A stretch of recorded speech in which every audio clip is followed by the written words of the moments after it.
May gagawin tayo. Ito Sony 32 inches. Ang problema niyan, sa umpisa buksan mo siya normal. Pag medyo tumagal-tagal na siya, nagaganyan na yung display niya, pumapangit na yung display niya, or parang nagdo-double image siya. Pero wala siyang flicker, nagiba lang yung kulay niya. Yan o, pumangit yung kulay niya. Buksan natin. Ito yung kanyang model. Ito yung kanyang mainboard. Naka-convert na yung backlight nito. So, ang problema nito ay display. Dito tayo gagalaw sa kanyang pinaka-top board. So, ito yung kanyang top board. Malabo lang. So dito may nakasulat dyan, clock signal natin, CKB1, CKB2, CKB-B1, CKB-B2. So yan yung may open yung test point nya. So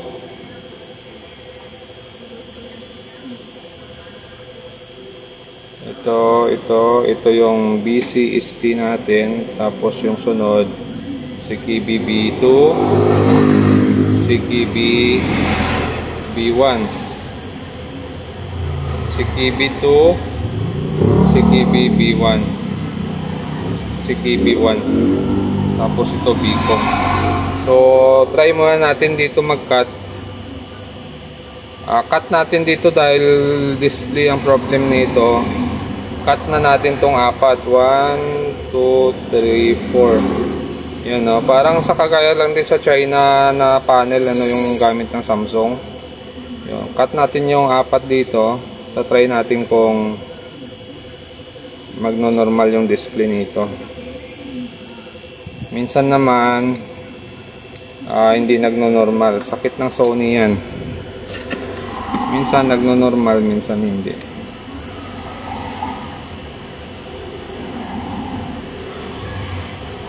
Wala po. Okay, so kinat natin yan, yung apat dyan. Tapos check natin yung display. Titingnan natin kung may pagbabago. So negative, ano? Pumangit lalo yung display nya. Okay. So ibabalik natin yan. Bubunutin muna natin. Ibabalik ulit natin yung kinat natin. Tapos lilipat tayo dito sa kabila. Pag ganun pa rin yung display, ayawan na.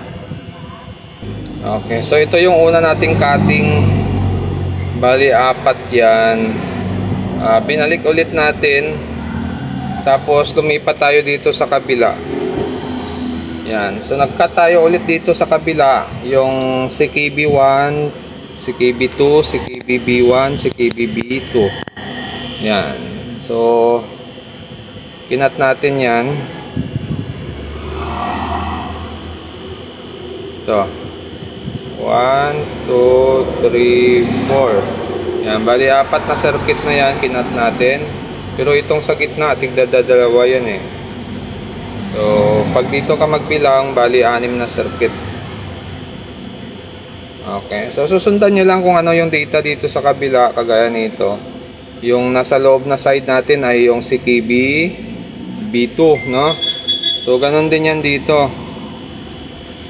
Ito, yung sa loob na side natin, yung isa lang yon CKB B2, yung pangalawa CKB B1, tapos CKB2, CKB 1. So pasunod lang din yan. Okay, so testing natin to. Titingnan natin kung itong side na ba to ang sira at itong side na to ang buo, kasi nung nag-cut tayo dito kanina, lalong nasira yung picture. So nag-cut tayo dito, binalik natin yan. So titingnan natin ngayon yung display nya. Okay, so yan siya, normal yung display, ano? So ibig sabihin, itong side na to ang may sira, itong side na to ang buo. Ilagyan natin ng palabas.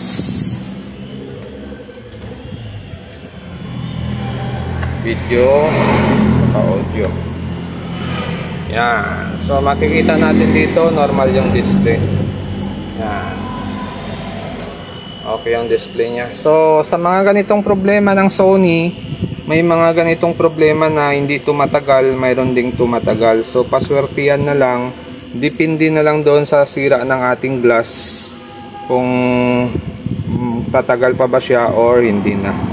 So yung mga ganitong repair, ang pinaka presyo natin dito ay labor na lang.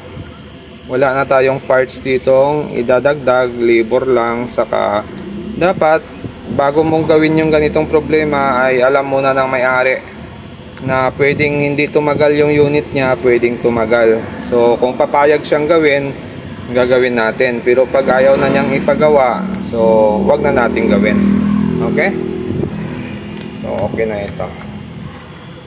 Yan ah.